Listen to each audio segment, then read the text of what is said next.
It's Tuesday, January 7th, 2025. Pacific Palisades resident Nick Libernati is drinking tea with his sister when they spot fire out their window, about 2 miles from their home, here. 911 is called. This thing's already at 2 acres. It's 100% in alignment with the wind. It started at a ridge top. It's pushing directly towards the Palisades.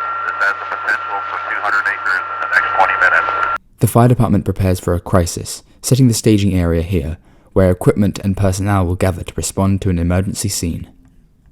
The Santa Ana winds build to 80 miles per hour, pushing the fire toward residential areas. As the Palisades Fire Department responds, the fire quickly spreads from 10 to 200 acres. Firefighters begin issuing a voluntary evacuation notice to the neighborhood. In 5 hours of battling, strong winds foil firefighters' attempts to contain the fire as it grows to over 1,000 acres. Fire Chief Kristen Crowley holds a press conference at Will Rogers State Beach as smoke rises over the hills behind. Over 30,000 people are under evacuation orders, with over 10,000 houses and 13,000 buildings threatened. There are 250 firefighters at the scene, with helicopters, fire engines, and more. It's approaching 4 p.m., and Los Angeles City Council President Marquise Harris Dawson is acting mayor while Mayor Karen Bass is away visiting Ghana. The city of LA is declaring a state of emergency through this wind event. The fire department plans to drop water and fire retardant, but if winds are too extreme, water won't make it down to the fire, and flights will be forced to ground. This is the Real Inn, a 36-year-old staple of the popular Topanga surf area. It's just past 4 p.m. as the fire jumps Topanga Canyon and brings the inn down. Winds persist into the evening, reaching up to 80 miles per hour for another 24 hours. Meanwhile, humidity is at 17%, a perfect storm. Then, the first of 3 1-million-gallon water tanks runs dry. More on that later. Bulldozers and 140 LAPD officers on Sunset Boulevard and Palisades Drive clear the streets of nearly 200 abandoned cars to make way for emergency services. Fire creeps its way toward the historic Getty Villa Museum. At 6:18 p.m., Marcus Errico comes home from work and looks up at his canyon view. He runs into the house and calls to his wife Jennifer. The electrical tower is on fire. In the next 12 hours, this fire, named the Eaton Fire, will grow to 2,227 acres. At the same time, the Palisades Fire reaches an estimated 2,921 acres, with the strong eastern winds pushing it onto Will Rogers State Beach, where the conference was held earlier. The winds rage on, with gusts of up to 100 miles per hour hitting Santa Monica and reports of power loss to 43,000 homes and businesses. As the Eaton Fire passes 200 acres, Santa Monica officials issue an evacuation order for all areas of Santa Monica north of San Vicente Boulevard. Then, a second 1-million-gallon water tank runs dry. An hour later, the Eaton Fire has doubled to 400 acres and climbing. Power outages are now up to 200,000 homes and businesses in LA County. Just after 10 p.m., residents of Silmar in the San Fernando Valley witness an electrical explosion. Not long after, a third brush fire, the Hearst Fire, starts to spread fast, reaching 50 acres in just 10 minutes. Mandatory evacuations are issued in these areas. Coming up to midnight, winds persist at 40 to 50 miles per hour, reaching higher in the Palisades, where the largest fire rages on, rising now to 3,000 acres. Overnight, winds shift, with embers spotted up to 3 miles ahead of the fires, just as the third 1-million-gallon water tank runs dry. As the Palisades Fire rages into the early hours of Wednesday morning, covering 5,000 acres fueled by 45-mile-per-hour winds, the sun rises on yet another fire outbreak, this time in Woodley, Sepulveda Basin. Residents of Malibu's eastern regions wake to an evacuation order as the Palisades Fire eats away at the dense residential land. Wiley's Bait and Tackle, a local Malibu landmark of 80 years, has burned through the night. Elsewhere, the cooler temperatures overnight did nothing to subdue the largest wildfires, where 1,400 firefighters have been deployed so far.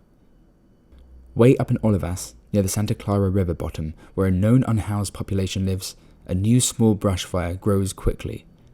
After containing it at 11 acres, an unidentified body was found.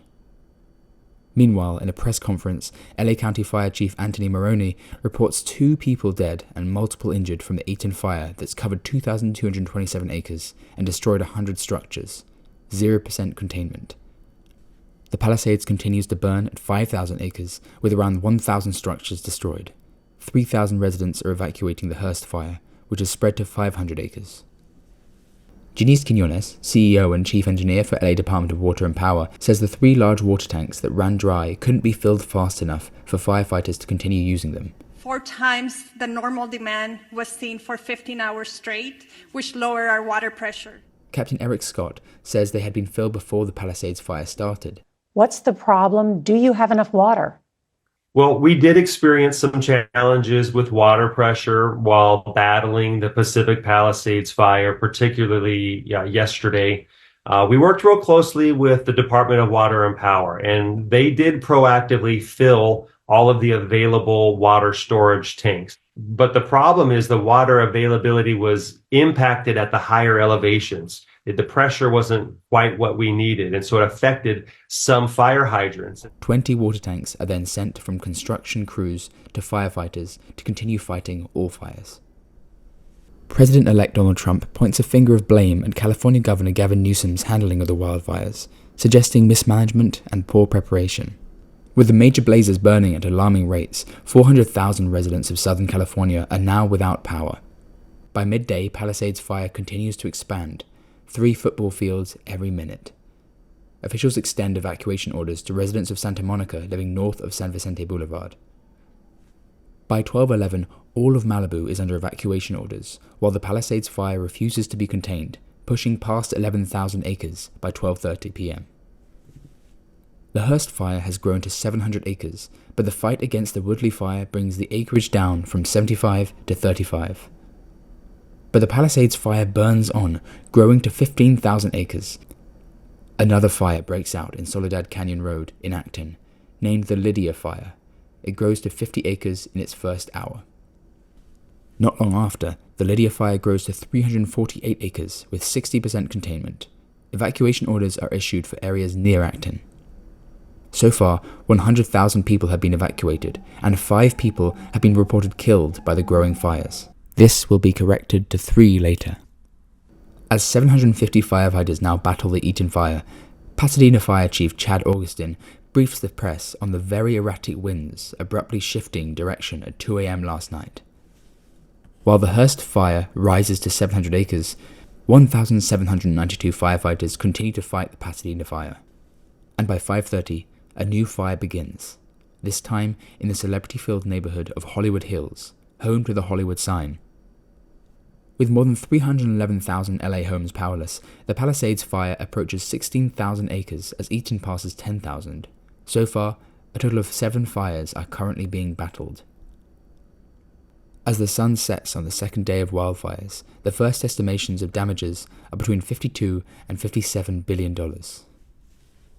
While the northern Lydia firefighters reach 40% containment, the Pacific Palisades brings an affluent Malibu coastline to ruin by day's end.